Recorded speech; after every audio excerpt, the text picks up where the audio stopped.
Dave here. I'm just taking some of the road grime off this 2015 Victory Magnum before I return it tomorrow. I've had it for the best part of a week and had the best time cruising around southeast Queensland and Brisbane on this beautiful motorcycle. Here's some of the things I've learned. You know, Magnum Opus is a Latin term used to describe the great work of an artist or musician, like their signature piece. It's also a conveniently apt way to describe the 2015 Victory Magnum that I spent the best part of a week having the best time cruising and touring around southeast Queensland on.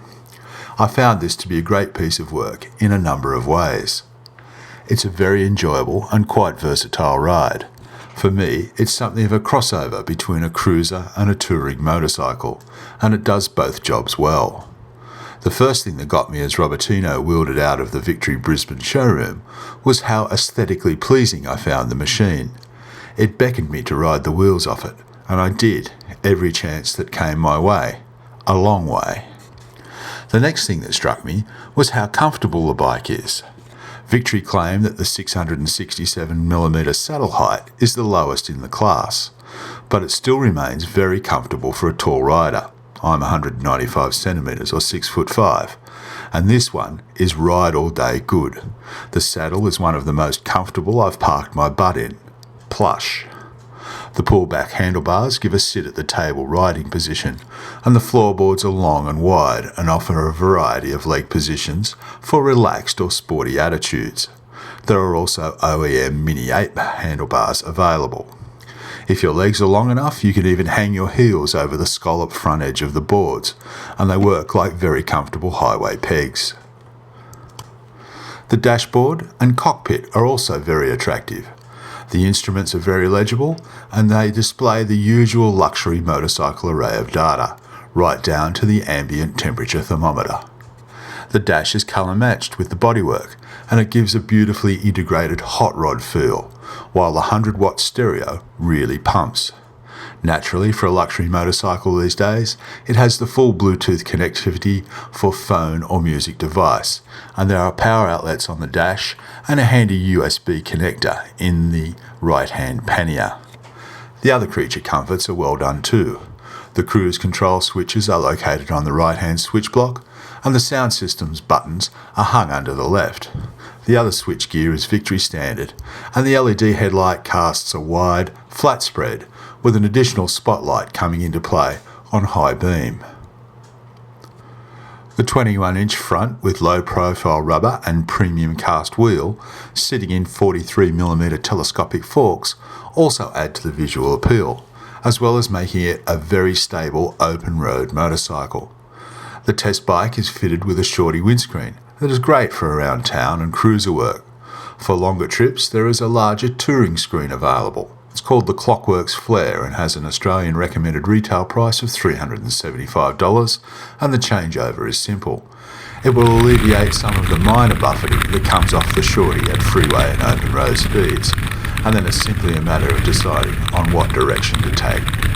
Both screens fit around a fixed pressure equalisation vent at their base.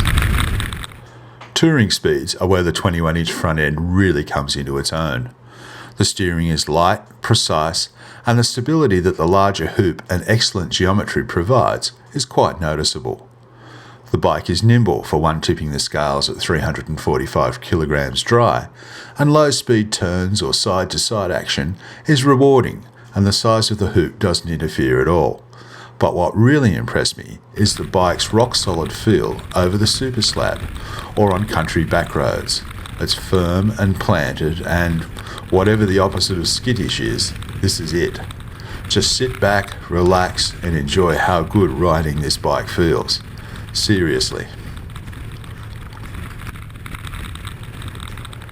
The 106 cube Victory engine is pretty familiar now. The 1731cc single overhead cam 4-valve unit is smooth and revs readily to the 5 grand red line and beyond without any noticeable power drop-off. Launching it is very pleasant, it really is nice.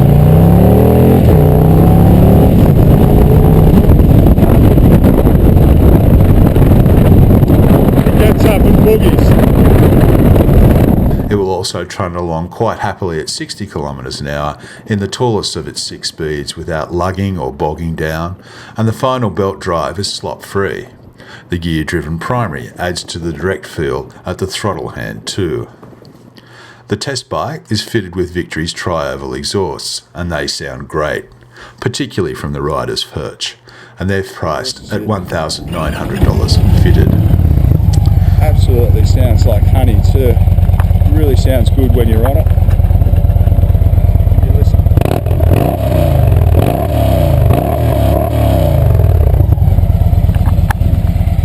Sounds even better from the saddle. You get a bit of the induction noise as well too. The rear end is also attractively styled and functional. The air-adjustable preload is easy to access behind the right-hand side cover and can be dialed or pumped up for sportier conditions or a passenger, and it offers 120mm of travel. The rear wheel is fitted with a real-worldly 180/60 R16 Dunlop and is mostly concealed behind the luggage and the great-looking swoop of the rear garden bags. But it all works in concert with the big front end very effectively. Did I mention that it's a great bagger to chuck around?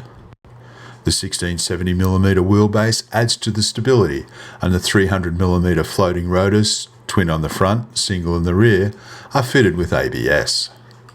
The pillion seat is wide and roomy, and the hard bags have easy access with good carrying capacity.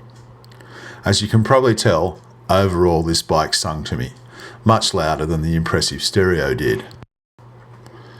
It's available in a variety of colour finishes, but the red and greys work really well, though I'd like to see the plasma lime green in the flesh too. It's a versatile machine that will do good work as a cruiser around town, and it's also fitted with the creature comforts that make it an excellent distance machine. It's rock solid on the road, the engine is as close to vibration free as any big V-twin I've ridden, and it really looks da bomb. The manufacturer calls the bike dynamic, and it's hard to disagree. At $29,995 Australian dollars right away, if you're in the market for a stylish upmarket bagger, it's definitely worth throwing a leg over for a test ride.